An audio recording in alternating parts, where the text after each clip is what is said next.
nhà nó bữa sẽ em xích sang nhà ô bữa này xin sắm kia ta tàu những chút tay cho miền ta tàu bữa quảng chân bây khu chẳng ngủ ta nói những chút hiện nay bữa tông giỏi ta nói quảng tỏi ô bữa mà té lùi hàng bữa mà xe mà nằm lô hai bữa biển sang nhà nó bây giờ sẽ lại đút chạy nhà đắp biển sang nhà bữa miền của miền nước tế xe bữa bỏ từ miền này bữa này táo miền đúng miền tổ số nhà quay trong ban miền phòng chiếm tốt giỏi nhàn chiều bữa ta tàu hiện chung bữa biển bữa sang nhà ta tàu phu nhân mà xe mà nằm chủ giàu ấy cháu nhà còn thì mẹ má nhiều ạ bữa xe đắp biển sang nhà ta tàu bè nó ta tàu nhiều lên xin ô lên xin hiện chung nhiều mà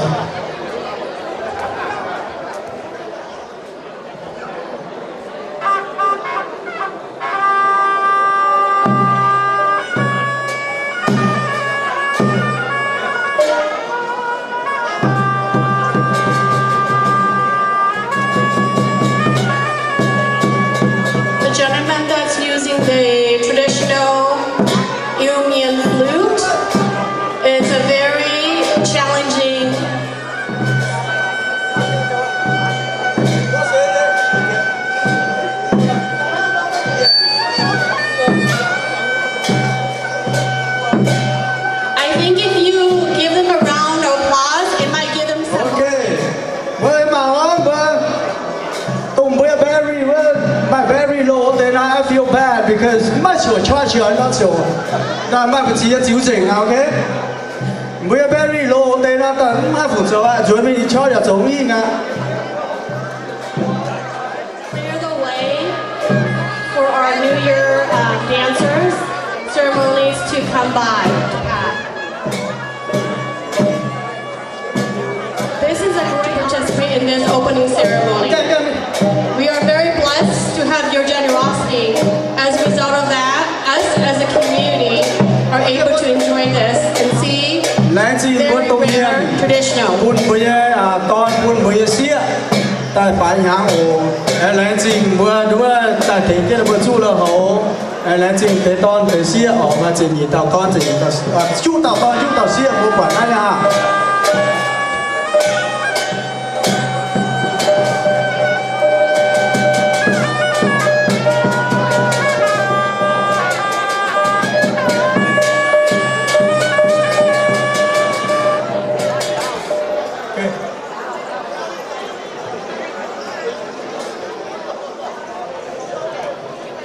Ok, vượt to mà mấy hái,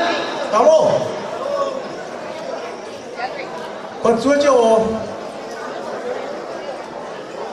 rồi là vừa bìa bài nhàng, vừa này con kia dùng để ta luôn bài, vừa luôn bài. Part of the opening ceremony, welcoming of the new year, and closing of the old new year, we also have chanting that goes with it. Ta được buôn bài rồi nó buông là buôn bài với quảng bài chơi bài nản quảng ta lại đua bài biển kì vẫn do lãnh sinh đó buôn tông phát ta túa như tổ chung buôn được buôn bài sẽ mà cả nữa gì thôi với lễ buôn tông thì là trước tiên nó chặn làm bà là có miền chung có tà làm tỏ có chủ na chủ đồng thời khoảng qua tôi rất nhiều giá tiền có nhiều dân chúng có gì hơn xuyên đi xuyên phơi đó đồng thời mà phim mà số đồng thời con tài hiện tài hoàng tài kiếp tài lệ đúng gì đấy dân lơ gì thôi gì đi thôi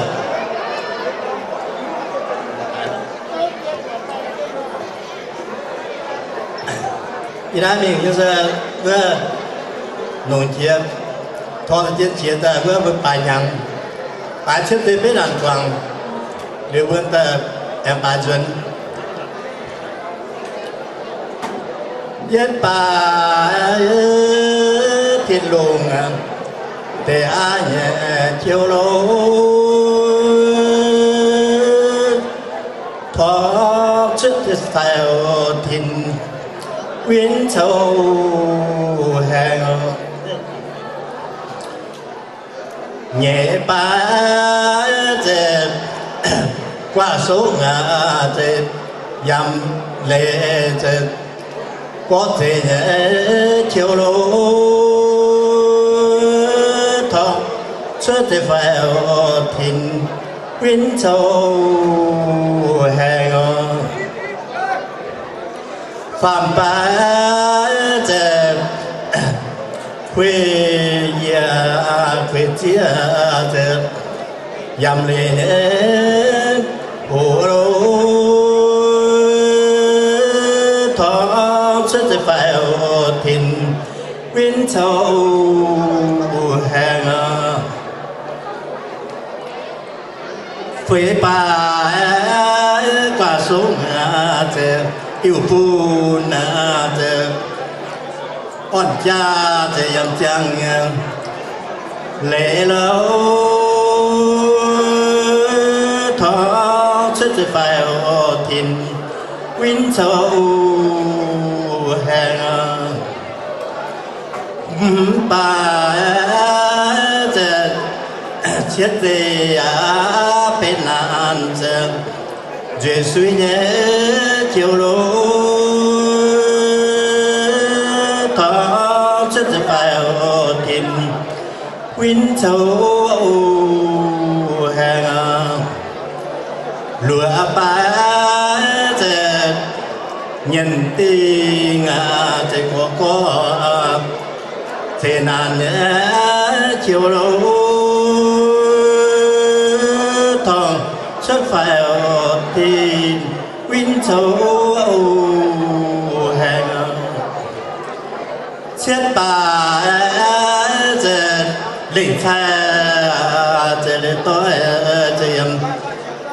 khu nhé hồ lâu thọ xuất phải thìn quyến châu hè bé bà chè qua số ngã chè yêu phun chè dầm lệ bèn lâu quên ô trời chỉ chia với thong lưu phạt chết bà liều linh tại mòn ăn quên cho nhé bèn lâu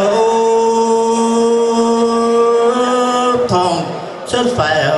thìn quyến châu hè bé bà dầm lệ chè nhân tình dầm lệ chè qua sông nhé chiều lối tỏ xuất phải thìn quyến châu hè bé bà chưa phải điều đình chè quần hùng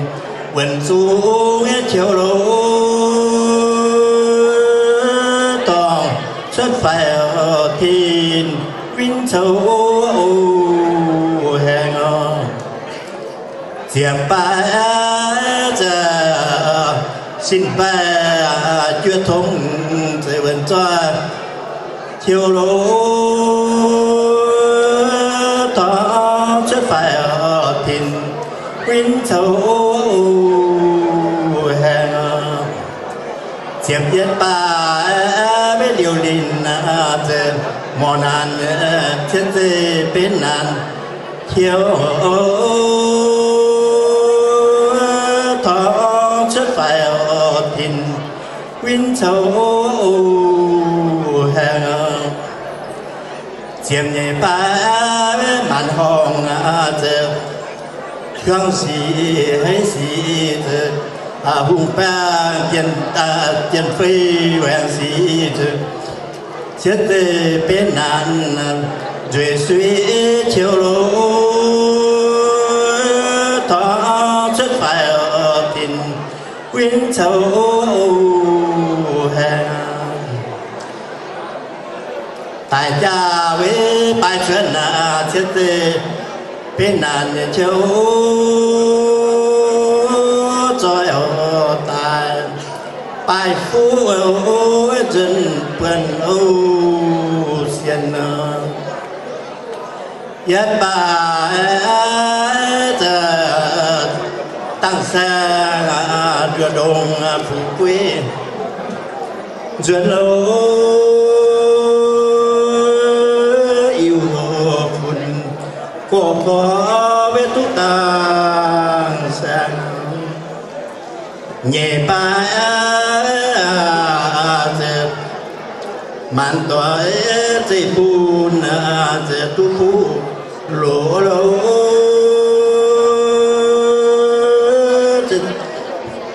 phù lỗ dây duyên nó rồi hồ quên đã ô xiên phạm ba khu thà với khu tôi tuần duyên quên đâu có chỉ sang ở trong dịp cho lô yêu nương phê ba phê quý thế yêu phu na thế bé con hồ lâu phù lỗ thế miền na xiên có lâu rồi ba lối nhân thế giờ chạm sáng thế tăng sang mẹ đâu chẳng yên chạm sáng ở hậu quân ô xiên lừa ba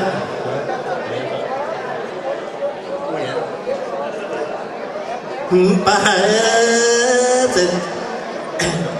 thế phu na thế biên biên ô lô có thế chuyện nó tại thông niệm lâu yên lúa ba lúa thế tuần yun thế tăng kho thế lâu phát miền vin trôi miền chào chết bà chết thế thế tu duyên duyên lâu có thể yêu phun tu phu lâu rồi bé bà thế yêu phun thế bên thế thế tu duyên phu có thể sang trong dịp sâu ina chúa bà biết được đồng phủ quê duyên lâu có thể yêu phun phủ quê ô hào chiếc ba tay phu na chiếc tay tuần yun giang lâu có thể dặn ở phiền dân thiếu rồi chiếc yết ba với phùi tôi hai siêu bi nan sang theo phun yêu phi với túc bàn chiêm nhẹ ba với khu khu khu lộ miền xiên sáng lâu chiêm mờ nhàn mãi sai lâu nhà mai siêu điều này mai con với tôi bài cơ vâng tạch chuyện là tôi con này khủng hoảng chứ tôi biết tôi để là quang biết tôi yêu phun mình vừa ta tàu dòng cô dòng phát ta tàu mai phim mai sốt chịu cô đặc biệt sang nhà hình chia chiều nên hoàng chia chiều phu ta tao sang tháo tao hoàng tháo mấy siêu nhân tháo lu chặt tác tuân duyên sai tối rồi tuân làm pha phong tòng nhiều pha phong ô đưa đồng phủ quê quang ít hiện xuống hiện trong dây phun yêu miền ta tao mà phim mà ấy chia đến chia phu phun bẹt sinh ít tháo tao bẹt on tháo mấy lỗ hà lô lãnh chị ô vẫn tòng à lãnh chị thăm lãnh chị bữa trước bà phun vẫn tòng ô bây giờ bà đã phun tế hiện chúng nó xia to chẳng biết đâu tế và bỏ dấu qua cái phần giảng ra lãnh chị Thank you so much to Mr. Saili for doing the opening ceremony for us. Please give him a warm applause. He did an awesome job. Thank you, Tamo. That was a long chanting, and not only was that a long chanting, there was a lot of wisdom that I am unable to remember all of it. So I'm just going to summarize. Please forgive me. Basically, the beginning of the chanting is more of the old year, 2023.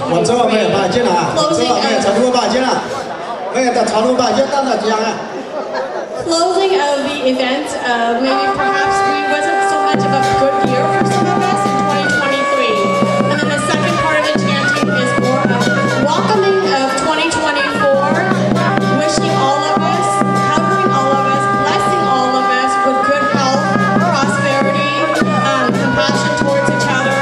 wealth in terms of whatever that you do, whether it's an investment, education, relationship, building of some sort of faith or understanding, that will come to your way. Whatever your mind is set for, whatever that you want to do, whether you're pursuing higher education for that promotion, or maybe you're just wanting one of those simple individuals that just want a peaceful life in our world.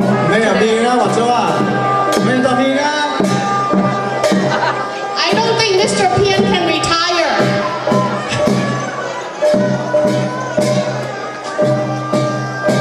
They are now finishing up, wrapping up the ending of the opening ceremony, bound to the old year and the new year, opening the new year as we enter the 2024. For those of you who are new to Mien New Year events, we celebrate our New Year based on the lunar calendar. So this is, we're not late.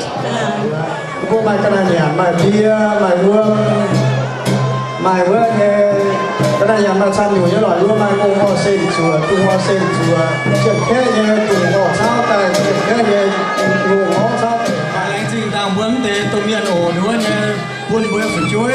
ta sẽ chiến đứa hồ bảo dung còn ta hồ đứa nhé phải bài nhàng xía toàn chúng ta xía sẽ chiến đứa nhé chiêm xoài sẽ chiến đứa nhé xoài xế sẽ chiến đứa nhé giàu xế làm cho bọn quang là chỉ xong nên nó vẫn tới bài nhàng quan á tổng thể chúng ta bài này Jasri Sally, Jaislyn Sally, Noel Sechao, Ali Lee, Brooke Dolly, Brooke. And have all the pieces together, unless you go to New Year celebrations or a wedding. Most of us these days, it's much easier to wear the modernized Mien attire, outfits. So